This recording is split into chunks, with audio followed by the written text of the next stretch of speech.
तू इधर उधर की न बात कर, ये बता कारवां लुटा क्यों? मुझे राह जन से गरज नहीं, तेरी रहबरी का सवाल है। लेकिन मुझे ईमानदारी से ये बताओ कि आप में से कितने लोग हैं जो अपने भाई को भाई मानते हो? पंडित जी की जूठी पत्तल अगर पड़ी हुई है, आप उठा करके बड़े इज्जत से पंडित जी को ये दिखाते हुए कहोगे कि देखो पंडित जी मैं आपकी सेवा कर रहा हूँ। लेकिन कभी सफाई कर्मचारी को अपना भाई बना करके आपने कभी अपने साथ खाना खिलाने को आमंत्रित किया है?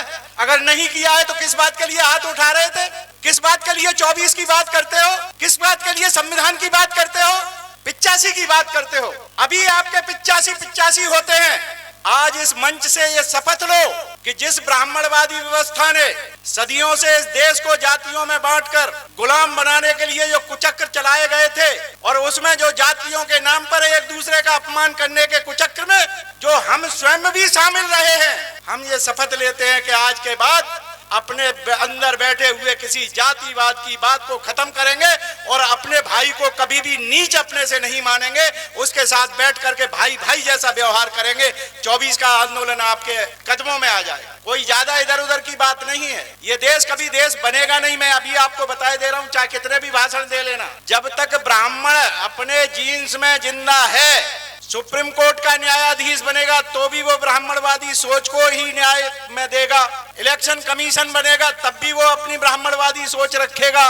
इसलिए अंग्रेजों ने कहा था कि ब्राह्मण को इस देश का कभी न्यायाधीश मत बनने देना। और जब से इस देश में ब्राह्मणवादी व्यवस्था ने आजादी के बाद न्याय की व्यवस्था को अपने हाथ में लिया, यह देश और ज्यादा बर्बाद होता जा रहा है।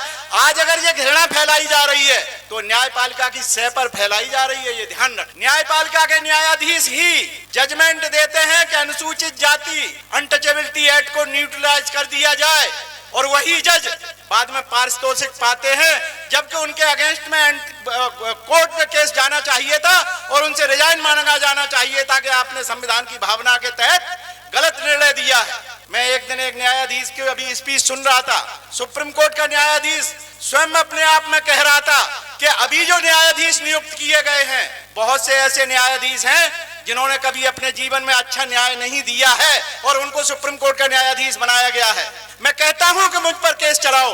उन जज साहब को भी मेरे साथ पकड़ लेना जिन्होंने ये कहा कि इन न्यायाधीशों ने अभी तक न्याय इस तरह का न्याय नहीं दिया है। इस देश में हम न्यायाधीशों की बात करते हैं, हमने कभी ये नहीं सोचा कि ये ब्राह्मणवादी व्यवस्था कितना बर्बाद हमको कर चुकी है। हमारा एक एडवोकेट जनरल होता है स्टेट में, और एक एडवोकेट होता है जो सुप्रीम कोर्ट में गवर्नमेंट को रिप्रेजेंट करता है। वो कभी शेड्यूल कास्ट का, ओबीसी का, माइनॉरिटी का नहीं होता है। हम ये चाहते हैं कि इस मंच से ये भी मांग हो कि सुप्रीम कोर्ट का जब भी एडवोकेट जनरल, उसे नहीं कहते हैं, उसका नाम सॉलिसिटर जनरल, सॉलिसिटर जनरल के साथ में एडिशनल सॉलिसिटर जनरलों की नियुक्ति की जाए जो SC ST OBC माइनॉरिटी के केस को सुप्रीम कोर्ट में रिप्रेजेंट करे, उनको न्याय दिलाने के लिए काम कर सकें। तो साथियों, मैं नहीं समझता कि और कोई मैं बात कहूं, क्योंकि जितनी भी बातें कहूंगा सबने कही हैं। लेकिन इस देश को ब्राह्मणों से मुक्त करा लो, ये देश बच जाएगा।